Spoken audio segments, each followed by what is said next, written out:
اب میں آپ کو ایک حدیث سنانے چلا ہوں جس میں ایک عجیب نقشہ سامنے آتا ہے کہ یہ مہدی جب ظاہر ہوں گے تو کس طور سے ظاہر ہوں گے، ان کے ظہور کی کیفیت کیا ہوگی، کیف یظہر۔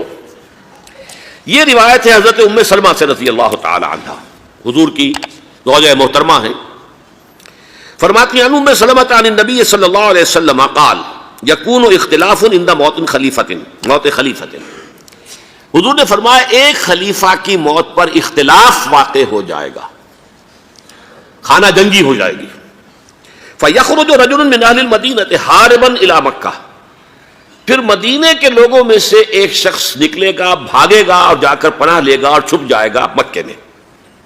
فَيَأْتِيهِ نَاسٌ مِّنْ أَهْلِ مَكَّةِ، پھر اس کے پاس آئیں گے اہل مکہ، مکہ کے لوگ، فَيُخْرِجُونَهُ، اور اسے نکالیں گے، جہاں وہ چھپے ہوئے ہوں گے وہاں سے نکالیں گے۔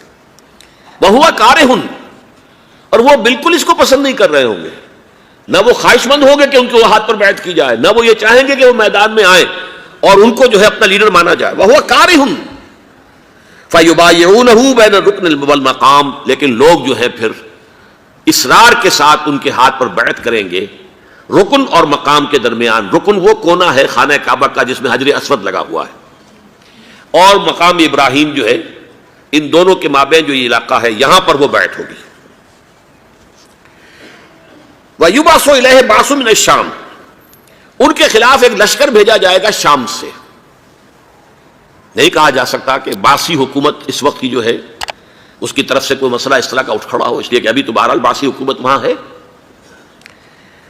فَيُخْسَفُ بِهِمُ بِالْبَيْضَاءِ بَيْنَ مَكَّةَ وَالْمَدِينَةِ، لیکن اللہ تعالیٰ اس لشکر کو مکے اور مدینے کے درمیان وادی بیضاء میں دھسا دے گا زمین کے اندر، پورے کے پورے لشکر کو۔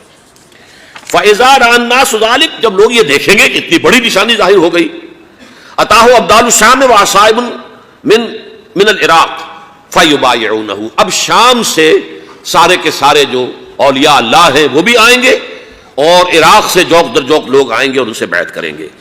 وَيَعْمَلُ فِي النَّاسِ بِسُنَّةِ نَبِيِّهِمْ، پھر وہ عمل کریں گے لوگوں کے مابین، حکومت کریں گے اپنے نبی کی سنت کے مطابق۔ وَيُلْقِي الْإِسْلَامُ بِجِرَانِهِ، اور اسلام اپنی گردن زمین پر ٹکا دے گا۔ وَالْأَرْضِ فِي الْأَرْضِ، زمین میں۔ فَيَلْبَسُ 7 سنین، پھر وہ 7 برس تک حکمران رہیں گے۔ ثم يتوفى، پھر ان کا انتقال ہوگا۔ ويصلي عليه المسلمون، اور مسلمان ان پر نماز پڑھیں گے۔ یہ جو میں نے آپ کے سامنے نقشہ کھینچا ہے، اس سے اب میں ایک نتیجہ نکالتا ہوں، اسے بھی میرا گمان کہیے، اختلاف بھی کر سکتے ہیں آپ، اگر اس کو وزنی سمجھے تو قبول بھی کر سکتے ہیں۔ وہ یہ ہے کہ میرے نزدیک ان کے ظہور کا وقت قریب ہے، اور اس کی تھوڑی سی بعد میں مجھے معلوم ہوا کہ جین ڈکسن غالباً نام ہے امریکن اس کا، جس نے یہ پیشن کوئی خبر دی تھی کہ 1962 میں عالم عرب میں ایک بچہ پیدا ہوا ہے کہ جو وہاں کا نقشہ بدل کر رکھ دے گا۔ یہ جین ڈکسن کی غالباً پیشن گوئی ہے۔ بہرحال مجھے اس کی پیشن گوئی سے کوئی دلچسپی نہیں ہے، میں تو جو احوال دیکھ رہا ہوں، یعنی اسرائیل کا قائم ہو جانا، اور اس کے بعد اب یروشلم کا مسلمانوں کے ہاتھوں سے نکل جانا، اور اب گویا کہ وہ الملحمۃ العظمیٰ جو ہے تلی کھڑی ہے، کسی بھی وقت جو ہے یہ جو ہے وہ لاوا پھٹ سکتا ہے، آتش فشاں پھٹ سکتا ہے۔ تو یہ تمام حالات ایسے ہیں کہ جن کی وجہ سے میں سمجھتا ہوں کہ ایک تو جو قرآن مجید کے اشارات میں نے آپ کو بتائے، 14 صدیاں، 14 دن میں چاند کا پورا ہونا، والقمر اذا اتسق، 14 دن میں 14ویں کا چاند۔ اسی طرح اب یہ 14 صدیوں کے بعد یہ صدی جو 15ویں صدی ہے، یہ در حقیقت ظہور امام مہدی کی صدی ہے۔